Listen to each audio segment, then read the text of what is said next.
सिर ढकना या मुख ढकना ये कोई ऐसा नहीं कि मुख नहीं दिखाना, बस एक सम्मान की भावना है। हम किसी के सम्मान में बस ऐसा कर रहे हैं और कोई इसके पीछे कोई विशेष कारण नहीं। बाकी तो ये मुगल जब आए ना भारत में, उसके बाद ज्यादा इसकी प्रथा हो गई। पहले माताएं इतना घूंघट थोड़ी करती थी। यशोदा मैया हो, कौशल्या मैया, उस समय में कोई इतना घूंघट थोड़ी होता था। ये मुख छुपाने की जो भावना है, ये तो मुगलों की कुदृष्टि से बचाने के लिए हिंदुओं के घरों में ऐसा करना पड़ना प्रारंभ किया और फिर वो उसको प्रथा मान लिया लोगों ने। प्रथा नहीं है ये।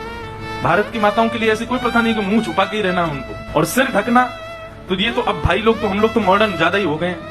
नहीं तो प्राचीन काल में एक भी आप किसी को नहीं देख सकते बिना पाग बिना मुकुट के पुरुष भी नहीं रहते थे। वो सिर पर भी कुछ ना कुछ बांध करके रखते थे। ऐसा माना जाता है शास्त्राज्ञा हमारे पाप हमारे केशों में निवास करते हैं, इसीलिए शुद्ध कार्यों में या फिर घर में कुछ ऐसा हो जाए उसके बाद केश दान किए जाते हैं, मुंडन संस्कार होता है। और कई प्रांत भारत के ऐसे वहां तो हर 15-20 दिन में मुंडन हो जाता है, करते ही रहते हैं क्योंकि इनमें पाप निवास करता है। इसलिए इनको ढक करके रख। इसीलिए बाल कहीं किसी सब्जी में गिर जाए, रोटी में गिर जाए, कहीं उसको पाना ही नहीं चाहिए।